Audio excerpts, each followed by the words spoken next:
So you take the good, and then you take the bad, and then you take them both, and then you have My Nerd World of Star Wars podcast. Welcome to it. Lots to talk about this week. We do have some bad news. Well, all right. It often depends on your point of view with the films being delayed. We'll talk about that. Tons of rumors around live-action Disney Plus streaming content if we ever get out of this stupid pandemic. Writing for Taika Waititi's Star Wars movie has started. Kathleen Kennedy is going nowhere.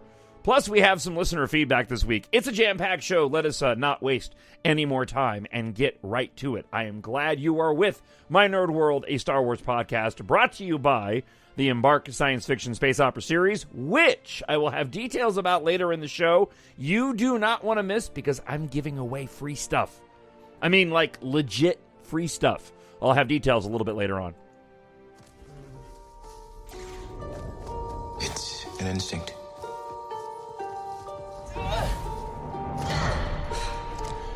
Feeling. The Force brought us together.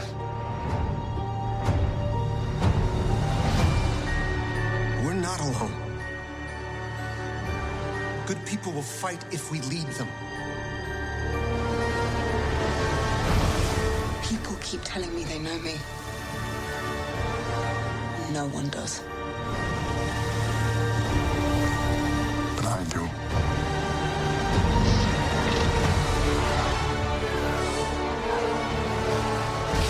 Long have I waited. And now, you're coming together.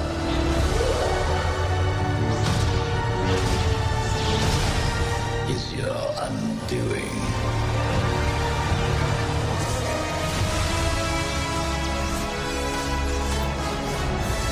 Confronting fear is the destiny of a Jedi.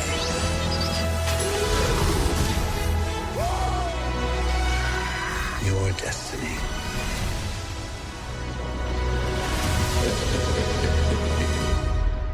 The Force will be with you. Always.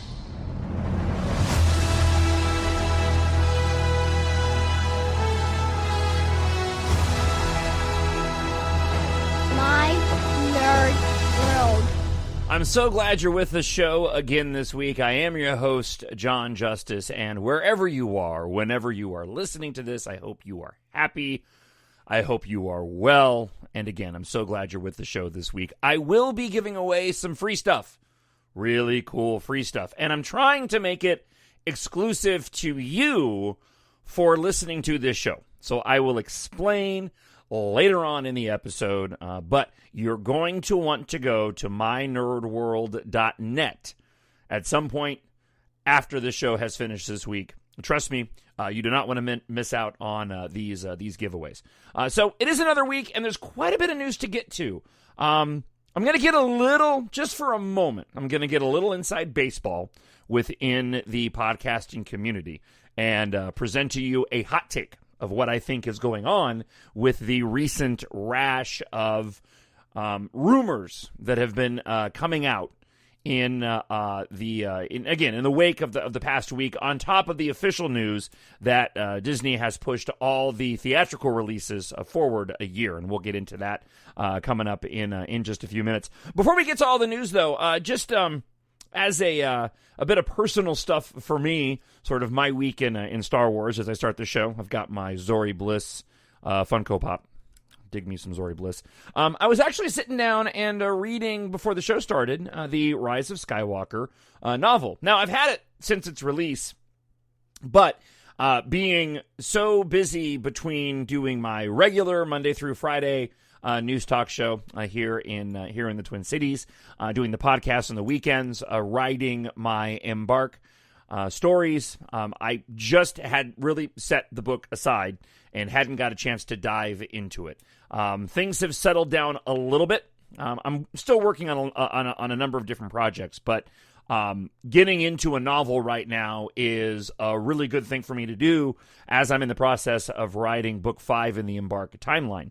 I just wanted to mention that for those that haven't read this, I was a little turned off by the novelization of The Rise of Skywalker in the first few chapters, but now that I am several chapters in, I actually really am enjoying it. And it's a very subjective personal thing for me because, as I've mentioned on the show so often, I just love The Rise of Skywalker. And I finally realized that I love this film not just for being a Star Wars film, but I love it for what it does in the genre and a film in and of itself. You know, sometimes you just have those movies that just, they grab you, they move you, they make you feel good. Talked about this on last week's show. And The Rise of Skywalker is one of those films for me. And I'm kind of glad because considering the fact that we're not going to be getting another Star Wars theatrical release until 2023, I'm kind of happy that I have personally been very pleased with what Disney has been able to put out in terms of content. So hopefully the 5 movies that we've got will be enough to pacify this mega fan until we get those theatrical releases again. And that's a part of this discussion about these films being delayed. So let's go ahead and move over into that, and then we'll get to the rumors about the live action shows. There was an interesting post by Colin Trevorrow, who had to leave from the director's chair and not ever even getting to shoot any footage. You know, they were deep into the production process on episode 9 when Colin Trevorrow was asked to leave. But he put a post up with a model of a First Order tie that he designed, and there's some interesting comments in the quote from this particular interview that I want to share with you. Also, we have another interesting article from LMR Online, which used to be Latino Review, a very credible source, talking about how Kathleen Kennedy isn't going anywhere. So we'll get into that, and then some listener feedback, and I'll tell you how you can take advantage of some amazing giveaways for just you listening on the show this week. But let's go ahead and dive into the first bit of official news to be released this week by a number of Hollywood sources. We are the spark that'll light the fire that'll burn the First Order down. And it's a good thing they put an end to them, for now at least, because we're not getting any theatrical releases until 2023. And Disney did make this official, but it was several Hollywood outlets that were reporting this. And there isn't much to say other than Disney removed Mulan from their slate. They pushed Avatar another year, and the Star Wars films got pushed back one more year as well. So, specific to Star Wars, the next time we are going to be seeing a Star Wars film a new Star Wars film on the big screen will not be until December of 2023. And then we will get another film in December of 2025 and another film in December 2027. I'm going to jump ahead a bit with another piece of news item because it fits right here better than where I had placed it in my show notes. But Taika Waititi, the filmmaker of Jojo Rabbit and Thor, has been spending lockdown in Los Angeles with his 2 children and has been working on the scripts for Thor, Star Wars, and a new Charlie and the Chocolate Factory over the past few months. So, with both of those, with the delay in the films and the word of Taika Waititi writing his Star Wars movie, there's been a lot of speculation that the first movie out of the gate for Star Wars will be the Taika Waititi movie in 2023. Now, this raises some interesting questions in my mind, and I can't help but wonder how fluid things are at Disney right now because, well, I'm applying just some conventional wisdom to this and a little bit of my own thought process on what I believe Disney should do. None of this is steeped in anything other than my own hot take, okay? But when we get into all of the plans on the Disney Plus streaming service that I'll share with you in just a moment, there have been individuals that have been tweeting out, and I think there's some relevancy to this, that the future of Star Wars is on Disney Plus. It's live action TV. And that could very well be true. It certainly does, for the moment, appear that that is the case. I, however, am still very much of the opinion that Star Wars, to survive and to keep up generationally, the level of fandom that the franchise has been able to foster, we're going to need some rich mythological storytelling on the big screen. Now, there's variables involved in this. This stupid pandemic could very well change the way that we experience cinema forever. There's a big possibility that that is going to be the case. Nobody knows what's going to happen with this. I don't want to get into speculation on the pandemic. I do the show to get away from that garbage. However, things are changing right now. The movies that were scheduled to come out at the end of the year, it was like the shoe dropped last week and everything got pushed. The only one I haven't heard about yet is Dune, and I'm dying to see Dune. But you had Black Widow is up in the air. Mulan has been postponed indefinitely. They're going to be releasing the Bill and Ted movie on video on demand. There's been a lot of speculation around the Wonder Woman film, and when is that going to get into theaters? Or are they going to charge more for fans to go and watch that at home? Top Gun Maverick got moved to July of next year. Tenet was delayed indefinitely. And with the pandemic keeping theaters closed down, we've been hearing some really disturbing news from corporations like Regal and AMC that they may not be able to weather this. Now, I'm of the opinion that even if those major theatrical change collapse, once we are out of this pandemic, because we will be at some point, you're going to have new movie theater companies formed to bring theaters, back into prominence. But the way that we view these films and which films get released on the big screen could very well change. So with all that, let me focus more specifically on the storytelling aspect of it. And that's what I think Disney needs moving forward to continue to foster and grow the Star Wars fandom. I love the Disney Plus live action that they have been that they have given us so far, right? The cartoons they've given us so far, and what we can expect of The Mandalorian and Obi-Wan Kenobi, which is supposed to go into production, I believe, in March of next year, right? I dig this, but these are more like serials, and to a weird extent, kind of what George Lucas had originally intended with the Star Wars movies. He just went and made them into theatrical releases. So there is an argument to be made that the Star Wars that we're getting, and especially if you look at The Mandalorian on Disney Plus, is more indicative of what George's vision originally was. However, even if that was George's vision originally, that's not what he did.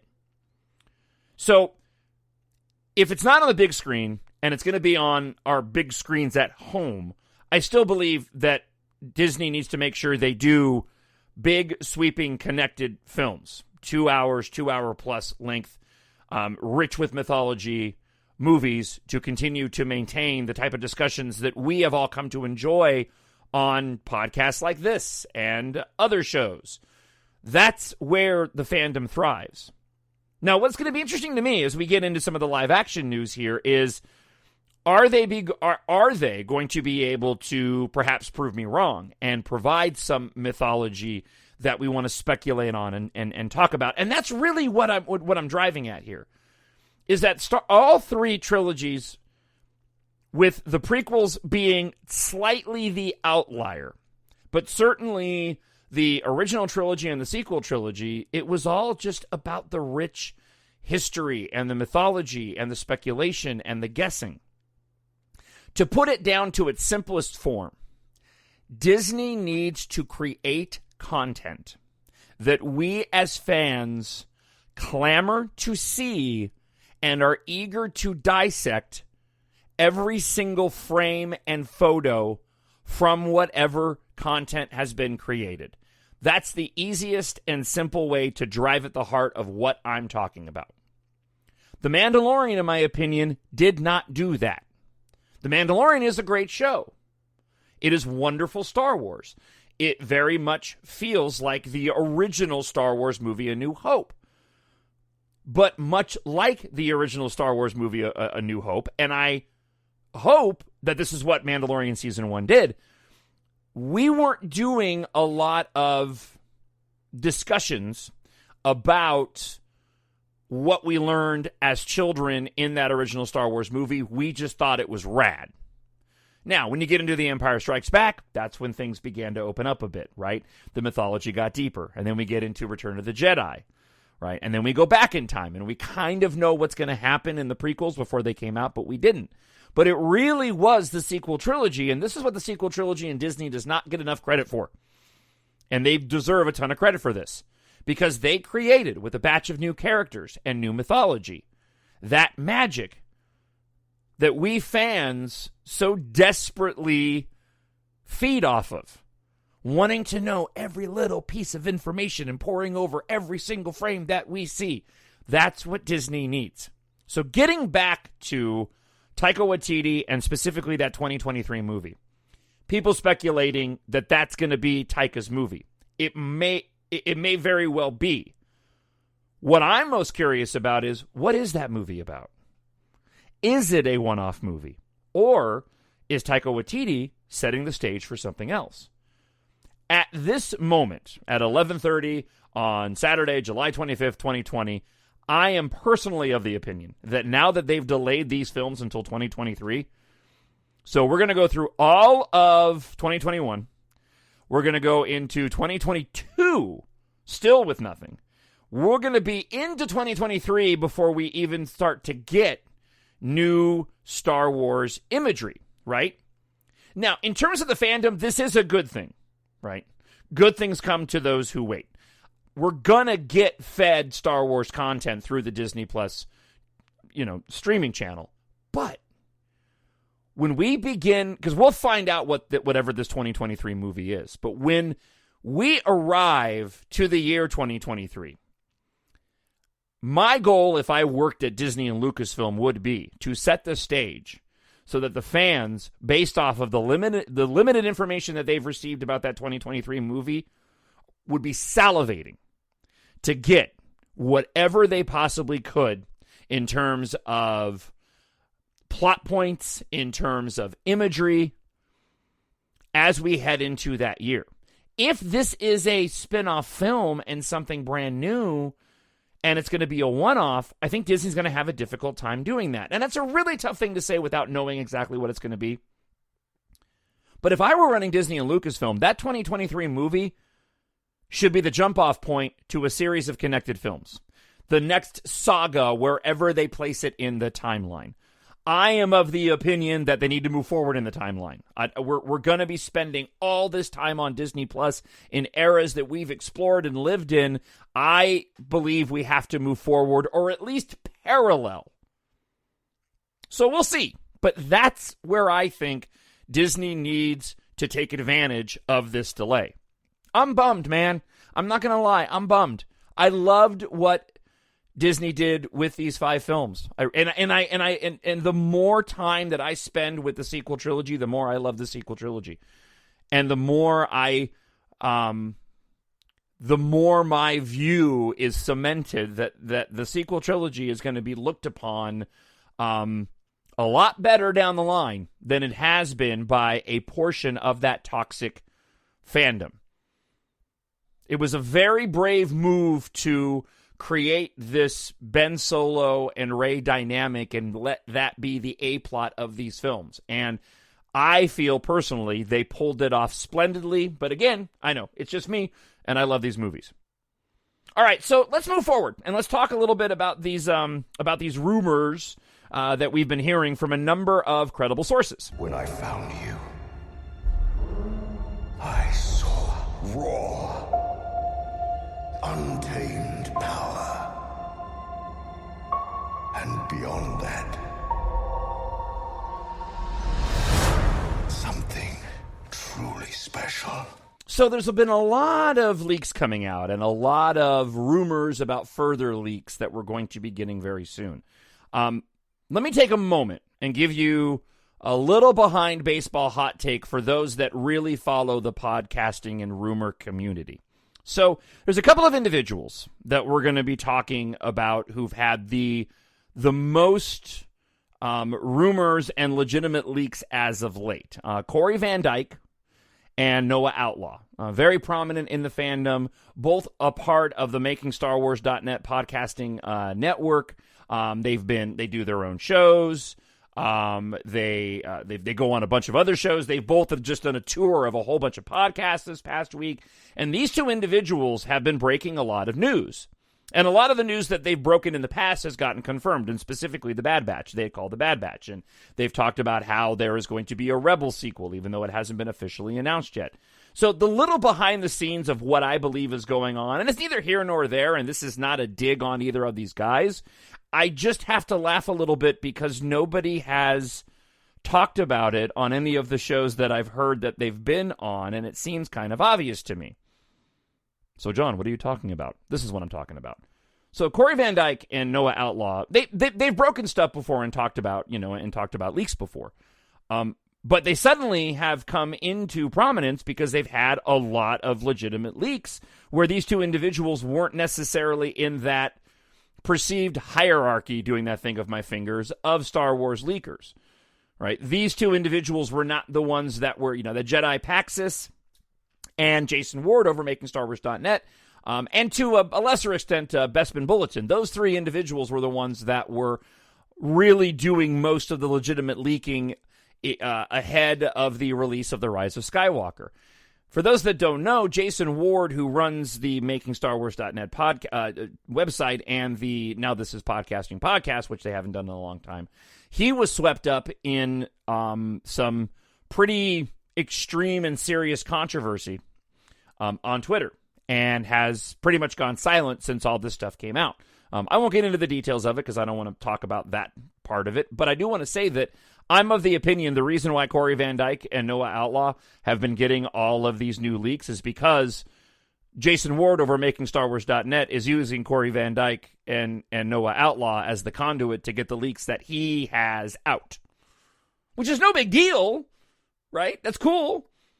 But it seems pretty clear to me that that's why these individuals suddenly now have a whole bunch of legitimate leaking information, because the one guy who was basically like the number one leaker of Star Wars related, live action film and TV has basically gone underground because he got silenced by a portion of the Twitter community. And so he was kind enough to hand over the keys to his leaking kingdom to Corey Van Dyke and to Noah Outlaw. So look, I could be wrong, but that certainly seems to be what's happening here. And I chuckle because they've been going on all these shows and I'm like, why hasn't anybody asked them this? Not a single person has gone, where are you getting the information from? It's not that they're going to give up sources, but are you getting this from Jason Ward? And they're probably, and I assume they're not saying that because they don't want to be attached to the controversy that was around Jason Ward. All right, so let's get into the actual Star Wars stuff. I just need to get that off my chest. So first we go to Jordan Mason. Jordan Mason's apart from this, but it is also an individual pretty prominent on Twitter who leaks stuff often. And he posted this on Twitter, saying, when it comes to Darth Maul, that there are plans for Darth Maul. He will certainly pop up in a couple of shows. And that Jordan Mason heard earlier this week that the Crimson Dawn thing was heavily dependent on Emilia Clarke coming back. So we also have these rumors about Lando coming back. Okay, so let me get into, and we're going to kind of couple this all together as I get into my commentary. But Corey Van Dyke tweeted, from what we've heard from our sources, there are currently 9 Star Wars shows in various stages of production over at Disney+, including Kenobi, The Bad Batch, Cassian, Mando Season 3. So you go Kenobi, Bad Batch, Cassian, Mando Season 3, that's 4. There's a big one in here that I'll save in just a moment. We also know that apparently there is supposed to be a Rebels, so that's 5, right? We know there's talk of, whatever the other female writer, I can't remember her name right now, so that would be 7. That could be Ahsoka, but we'll make it separately. That could be 8. Okay, so now you can see where we're heading with all this. The 9th one could be something relating to Ben Solo. So why do I bring that up? I bring that up because Noah Outlaw was asked on Twitter about more stuff coming out later on. Somebody mentioned Ben Solo, and there was a positive retweet comment attached to that. So make of it what you will. I don't know what they would do with Ben Solo. I assume it would be something from earlier Ben Solo. Can't really do a whole lot with a Force ghost, but you never know, right? But there was talk of something relating to Ben Solo. All right, so here's some more of the news that came out there. Also, as reported by Jeremy Conrad, Manabite on Twitter, they've heard things about Maul, but nothing that they would make a video about that. Lucasfilm is very aware about how awesome a Crimson Dawn series would be. Donald Glover is reportedly reprising his role as Lando Calrissian in an upcoming Disney Plus streaming show, and it looks like Billy D. Williams might be a part of that as well. So this could be tied to Cassian Andor. The older Lando Calrissian is pretty interesting because you could actually do something with Mandalorian with that, right? Or this could be something completely separate. As we talked about, Alden Ehrenreich said that he would be interested in reprising his role as Han Solo if they wanted to go and do that, but he said he hadn't heard anything, but we heard that out of Ewan McGregor for a long, long time, so it's possible. There was talk of a Mos Eisley show that was apparently going into production a number of years ago that got shelved, where basically it would focus on the Mos Eisley Cantina on Tatooine and the individuals that roam through there and the stories that get told from there. So it sounds like what we talked about several episodes ago and this Game of Thrones separate Disney Plus interchangeable series idea may be happening. And look, I'm all for it. I want Star Wars, right? I don't have a problem playing in eras that we've visited. The Cassian Andor one is probably the one that I'm least looking forward to, but honestly, that's just because I haven't seen what the story is supposed to be about. I don't know how big and epic in scope it's going to be.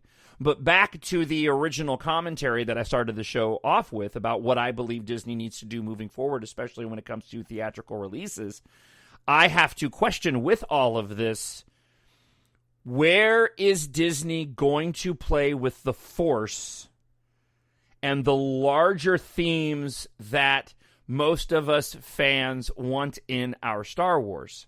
Because none of what I'm hearing right now really gets that deeply involved into the Force mythology. It's there, don't misunderstand, obviously, right? Darth Maul, Ahsoka, they all have, Obi-Wan Kenobi, they all have connections to the Force. But we need those talking points. We need that intrigue. We need the world building. So this is all great. Again, I'm going to repeat myself. It's all fantastic, but I'm still scratching my head because I'm waiting for, okay, where's the mythology here?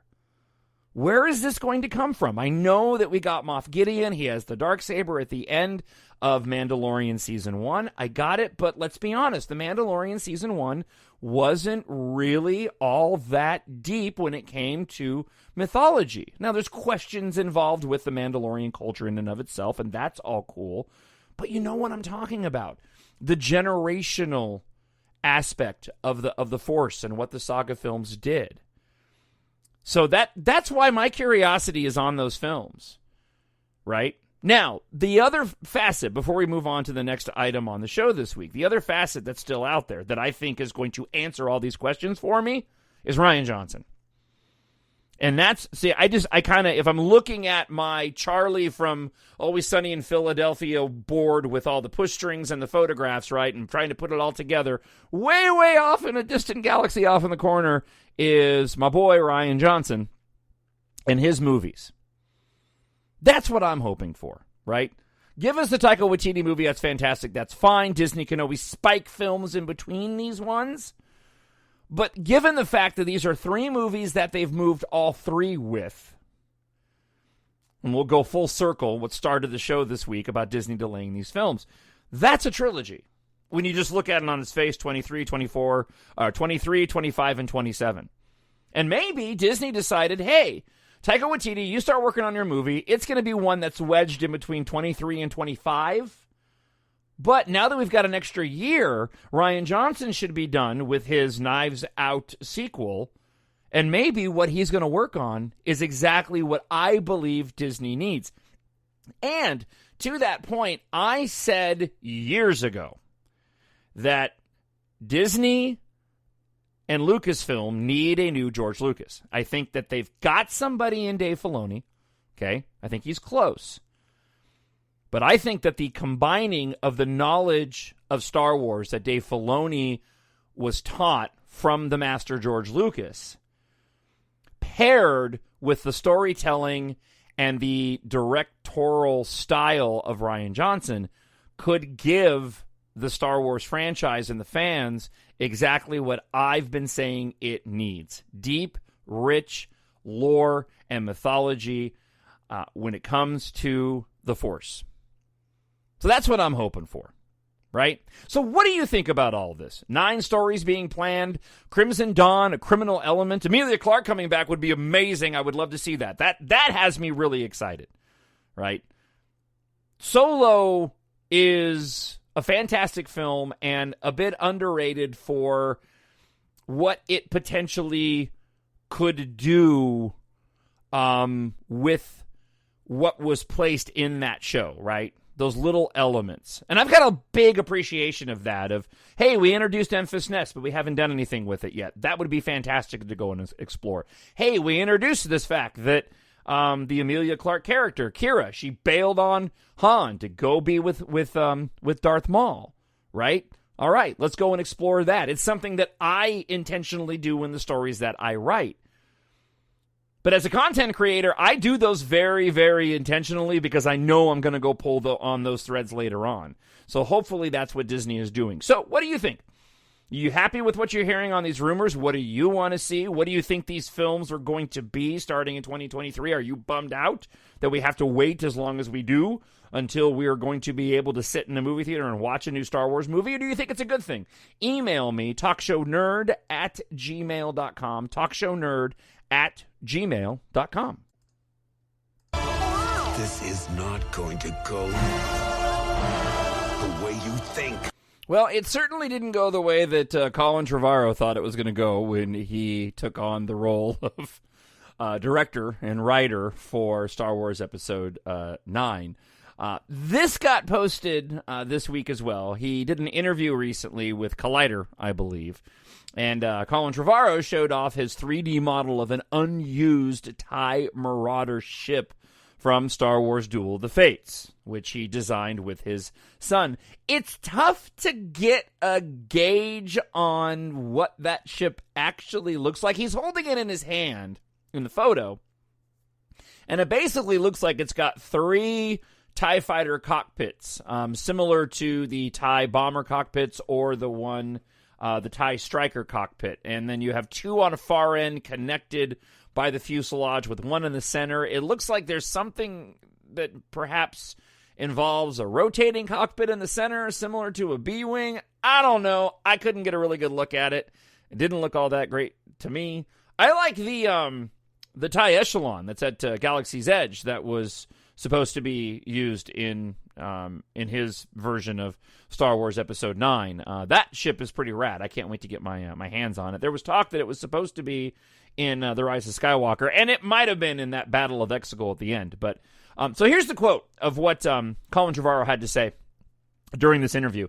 This is one of the ships my son and I designed. I have 2 ships. One of them is at the theme park at Disneyland. This is the other one. It only exists in this 3D model. It's called the TIE Marauder, and for Christmas, the guys painted it for me. I only had this in a 3D model. Now this is the only one in the world, and it's an amazing memory for me when I got to do something that was an incredible experience from start to finish, that I was able to make a Star Wars ship with my son.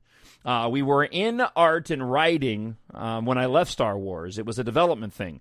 It was script development. I guess the lesson from it is I've been very fortunate in the films that I've directed. The path that I wanted to follow and the path that everyone involved wanted to follow was the same. It's totally possible for 2 people to see 2 totally different paths through the woods. That was just an experience that obviously you can imagine it can get to the point of being traumatic when there's something that you care about that much and you've invested that much in. But that's one of the things that you accept when you take on any role in film, especially when you become a storyteller. That there are going to be heartbreaks. There's going to be crushing disappointments, and then there's going to be victories, and hopefully they'll balance out in the end. Look, I've read the treatment for the Duel of the Fates. The Mr. Sunday movies did a fantastic animated short version of what the film would be. I looked at the concept art. Look, a lot of it looked really cool. I'm not going to lie. But it's tough when you look at a Star Wars concept art not to look at it and go, yeah, all of it looks cool. But a lot of it looked really cool. There were certain story elements, especially the way that he was handling Rey and, the main characters. Really, the way that he was handling the main characters, but more specifically Ben Solo, Kylo Ren, and Rey, I did not agree with. But I said this before, I wish that they would take what they were doing with that and maybe they will take all the concept art and work that was done and even the sort of rough outline of what the movie is, and you could even tweak it and create a whole new set of stories based off of what Colin Trevorrow put together. It was a little bit out there and distant from what was set up in the first two films, but because of that, I think it was ripe for storytelling with new characters. So, maybe Disney will go and do that. I thought there were a lot of concepts in there that were really, really cool. Don't get me wrong, I'm pleased with what we got with J.J. Abrams, and it's clear that what Colin Trevorrow would have given us would have been something more akin to what he did with Jurassic World, which I don't mind because I love Jurassic World. I am ecstatic at what we got from J.J. Abrams, The Rise of Skywalker. I mentioned it all the time. I love that film. But there was some great stuff with Colin Trevorrow. And if you're just looking for, something to pacify your demand for new Star Wars information, go seek out some of the concept art if you haven't looked at it. Find the script treatment and that video that I was talking about from Mr. Sunday Movies, man. They're really interesting reads, visuals, and that little movie that was made is pretty awesome. All right, one more news item, and then we'll get into listener feedback.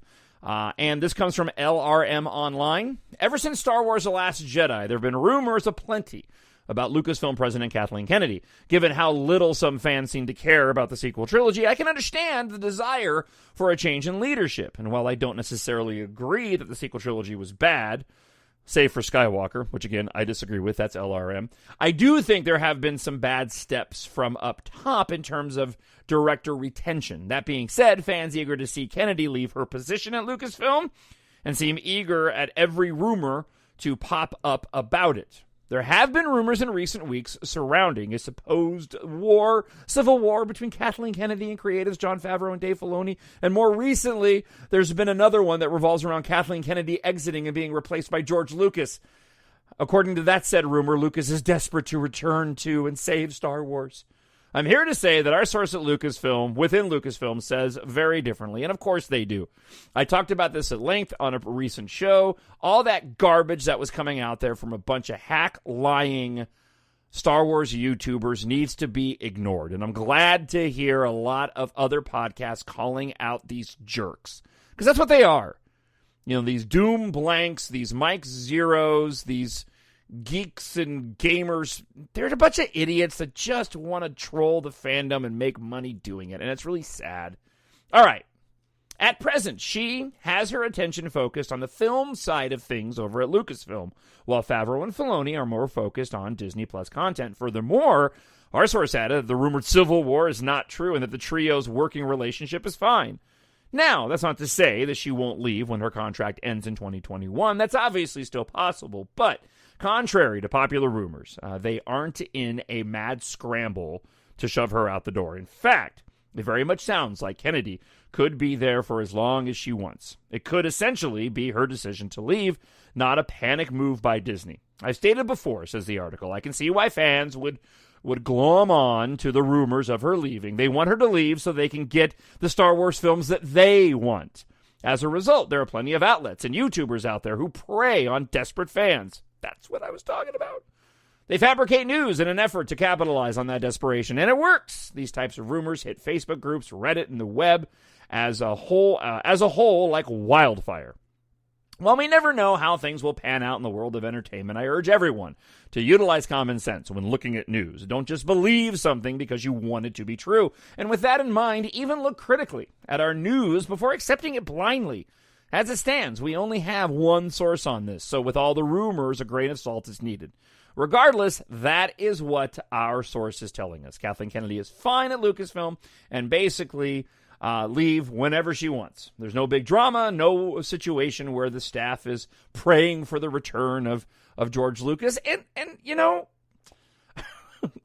I love George. George is the best, right? But let's be honest. We know what he wanted to do with the sequel trilogy with some microscopic worlds. We know what George has done outside of Star Wars. And, you know, I am fine with George sort of playing off books consultant and having passed on, you know, what he learned to other younger individuals. And that's, let me make one more point on that too, by the way. There's something to be said for when it comes to inspiration in life, right? And being in the thick of things and being involved in the creative process in a 2020 world. George Lucas is not getting any younger, and I'm sure he's still capable of writing and telling great stories, but he's just not as much a part of that world anymore. Not like the individuals that are currently at the helm of the Star Wars franchise. Everybody wants to put out good work, and the fandom often acts like they don't. They often act like they're out there to doom stuff. Like Disney is intentionally making movies specifically to spite fans that they don't like. That's how they take it. They see something. They see The Last Jedi. They see The Rise of Skywalker, and they don't like it, and suddenly they feel like it was intentionally done that way so they wouldn't like it. That's not how this works. You don't create content. People are really going to hate this. And I know people want to go and land on Rian Johnson, because Rian Johnson had a quote years ago talking about, hey, if you're not dividing the fandom, you're not doing your job. There's a certain level of truth to that. It's not that he's making content that's intentionally divisive. He's making content that's challenging. He wants everybody to like it. But if you're going to create something that's going to transcend beyond the bland, you got to take risks.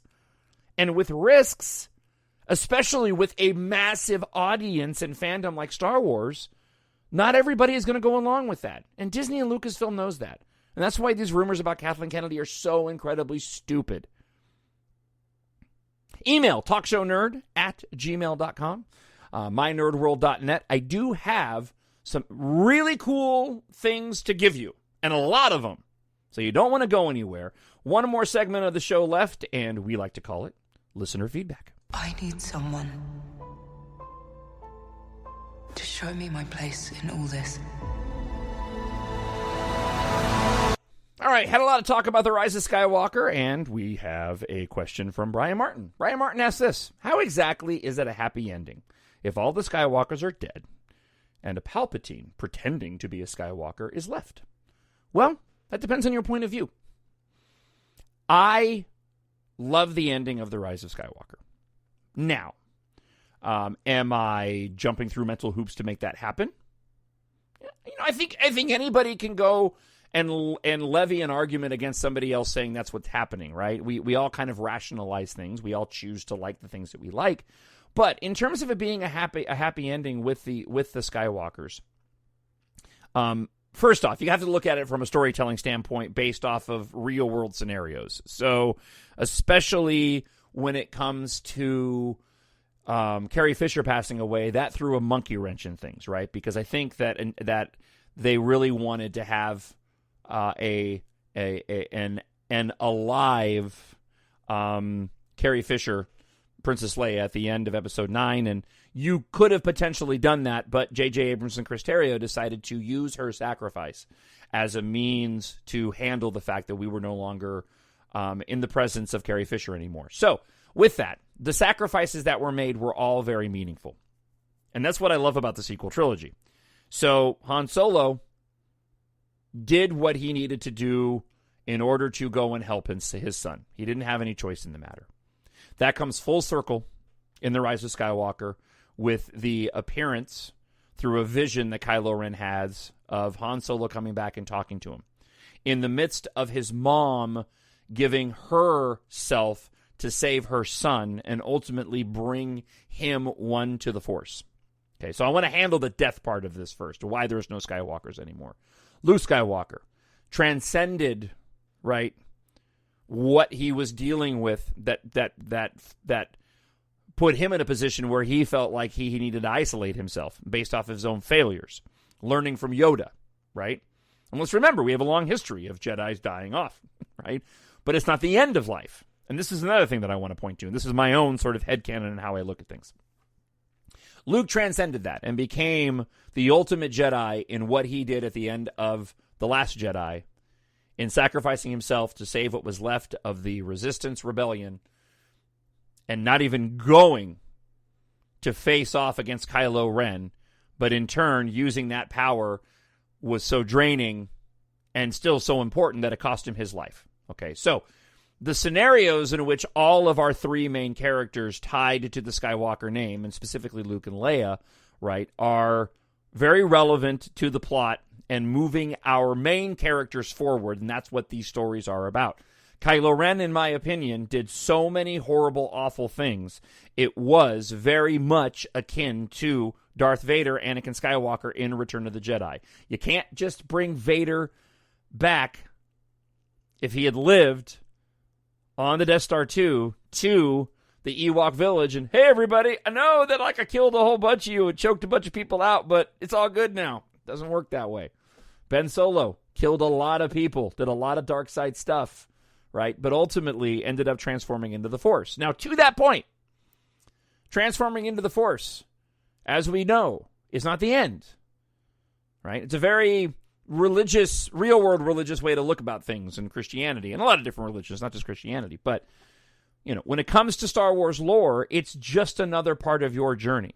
We see the individuals who have passed on into the Force who are able to bring about apparitions of themselves as Force ghosts, something that Luke and Leia both do in The Rise of Skywalker. No one's ever really gone. They're still there. They're just taking their next steps and journey while our main character protagonist, Rey, takes hers. Back to your initial point, pretending to be a Skywalker. She's abandoned who she was and embraced and was allowed to, right? Leia says it at the beginning of The Rise of Skywalker. Never be afraid of who you are. It's all in the messaging. I get that people don't like what was laid out here. When you just put it out, Skywalkers are dead and a Palpatine is the last one left. That sounds like an awful ending, but it's lacking the context. The Skywalkers has transformed into the Force and are still a powerful force in the galaxy.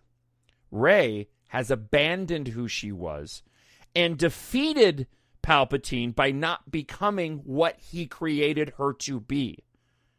As a Palpatine, she ends up being his, Darth Sidious Palpatine, Sheev Palpatine's ultimate undoing.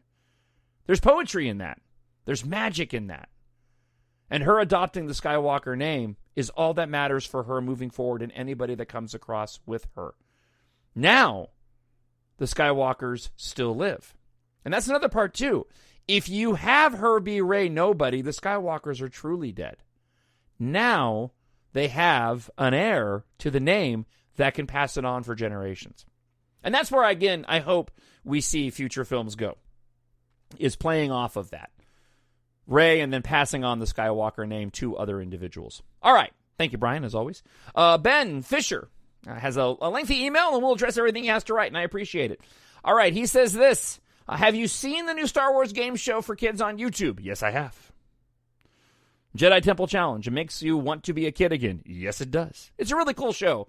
And I love Ahmed Best, man. Ahmed Best getting his due after playing Jar Jar and all the controversy surrounding that. I think it's awesome that that dude has a role within Lucasfilm and Disney.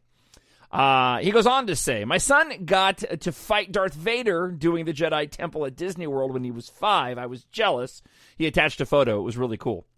I'm a little confused as to why this is on YouTube and not Disney Plus. You hear anything on this show or know why? Yeah, they ended up putting it on the Disney Plus, on the Disney Kids YouTube channel, and I do not know why. I thought that was an odd move too. It's the simplest answer is they really wanted to promote that Disney Kids YouTube channel. and figured that was a better place to put it than on the Disney Plus streaming app. And I kind of question why Disney doesn't put out the weekly Star Wars shows on the streaming app either. But, diversifying your content, I suppose, is the easiest answer to that question. I like more Disney content, but I kind of would like to see something new, like The Mandalorian is doing. The Bad Batch is just going to be more stories from the Clone Wars era. I know it's post-Clone Wars, but would still prefer a different era being explored. Sam Witwer, who voices Darth Maul, came out and said that apparently the Bad Batch, when it starts, is going to be in a part of the galaxy that wasn't explored. So, you're right to point out this is post-Clone Wars, but I think there really is an opportunity here for the Bad Batch to bring about some different locales outside of the Clone Wars in this particular era. So, I trust, I understand your trepidation, but I trust the content creators. The Cassian Andor series is not really exciting me right now. We've talked about that, right? Mainly because I don't see a lot of opportunity for Jedi to appear, and I addressed a bunch of that earlier in the episode. Maybe if the series was going to tie into Obi-Wan and some Ahsoka, which it might, I could get a little bit more excited, and I think we'll find that out. The Plain Resistance stuff just doesn't interest me much anymore. I wouldn't mind getting a story on Count Dooku and a story on Sifo Dyas. I think that would be an interesting story to tell and would be a lot of fun. Let me know what you think. I liked your discussion about the Sith Acolytes a few podcasts back. That has been in the back of my mind for a while. I do not think that they were Force-wielding, but the thought crossed my mind if Darth Sidious was going to break the rule of two. Also, I was not 100% sure if they all died in the end. They show an explosion, but I wasn't 100% sure that they were all dead. It is Star Wars after all. I'm excited to read your fourth book. I think it's going to be a lot of fun. It is. The fourth book is awesome. It is so much fun. I'll get some more details on that in just a second. But thank you, Ben Fisher, for the email. I greatly, greatly appreciate it. TalkShowNerd@gmail.com. TalkShowNerd@gmail.com if you want to be a part of listener feedback. All right, this brings us to the end of the show. And here's how I'm going to handle things. I'm going to let you know how you can get free stuff. And then after the outro to the show, I'll talk a little bit more about the EMBARK stories and what's in store coming up. So if you're familiar with what's happening, if you're on the mailing list, then you know a bunch of this already, so you don't need to necessarily stay for after the outro to the show, but you can if you want. If you're newer to the show, I would definitely ask that you hang out for a moment while I give you a little bit of background on EMBARK and my nerd world. And if you want to be a part of the mailing list, just email me, talkshownerd@gmail.com. All I got to do is say, hey, put me on the mailing list. I've been giving out free stuff to the mailing list people, too, so you already know what I'm talking about. All right, so here's the deal. I didn't realize this. So on the... with the company that I use to do the audiobooks for EMBARK 1, Treasure in Darkness Book 2, and The Vanishing War Book 3,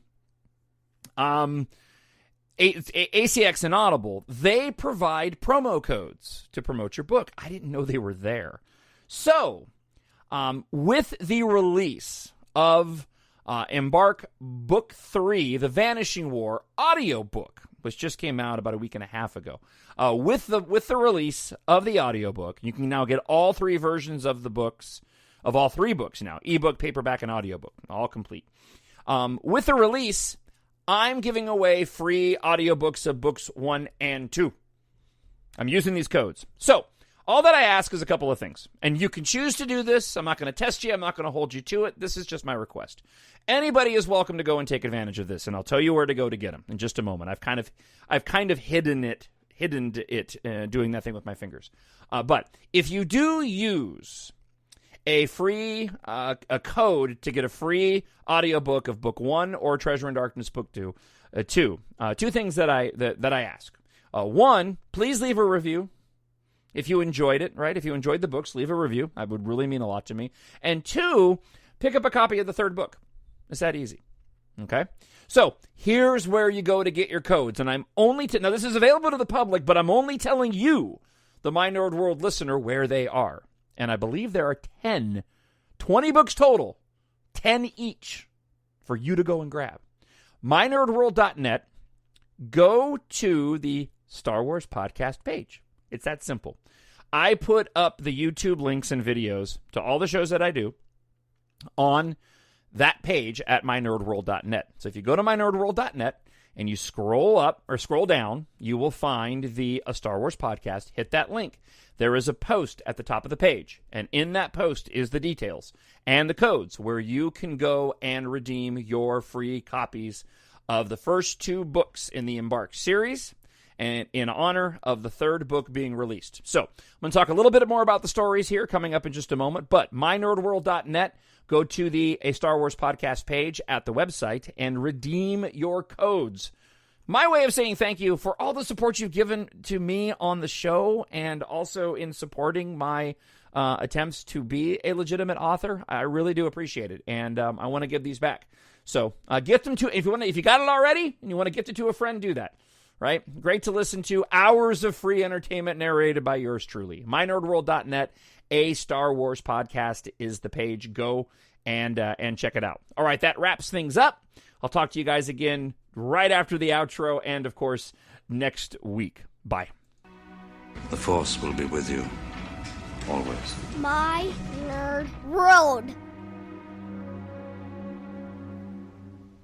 Back in 2015, I had an idea for a story inspired by George Lucas and the science fiction novels and movies that I grew up with and still watch to this day. A combination of a disaster film wrapped in friendship and family and technology where air and space flight culture has replaced car culture, much in the same way of Fast and Furious combined with Star Wars. That is a loose version of what the EMBARK trilogy is. Book 1 is a science fiction adventure set in the future of a boy, a Star Wars and Depeche Mode fan, in love with a girl in the middle of an apocalypse. The greatest technological advancement ever made has gone missing. Earth is now at risk, and the hunt is on to find the only hope for humanity's survival. 5 friends have stumbled across that hope. They just don't know it yet. And Taft Guardia will have to fight with those friends to save humanity and the girl he loves. An exciting space opera for those who love the genre books and movies. And again, it's a mix of Star Wars, Battlestar Galactica, Fast and Furious, Firefly, and Ready Player One in this opening fast-paced Book 1, ebook, paperback, and audiobook. In Book 2, the enemy has stolen that which is most precious, and our heroes, Taft and Katha, will do anything to get it back. And after surviving the planet-wide apocalypse on Earth, our group of heroes on a far-off world must unravel this mystery and the lethal threat to their new way of life. That is EMBARK Book 2, Treasure in Darkness. And then EMBARK Book 3, The Vanishing War. The only way that the Raider Alliance can stop the ruthless galactic dictator Sin Argum is with the truth. The question is, will humanity in a far-off galaxy believe them? How do you fight a massive armada when you can't see it? The war for peace is about to begin in EMBARK, The Vanishing War, Book 3. Get all the information you need at mynerdworld.net. You can pick up all 3 versions of the book, ebook, paperback, and audiobook there at the website. And on Amazon, Kindle Unlimited. If you are a member of Kindle Unlimited, go and get your copies. They are on KDP, Kindle Unlimited. What else do I want to say? They're great stories. Oh, this is what I want to say. Book 4 in the series, a spin-off story based off of events that take place in Book 3, is being edited right now while I feverishly, frantically, and inspired write book number 5 in the series, which is coming out really, really great. So more stories are on the way, including the 4th book in the series, which is a lot of fun.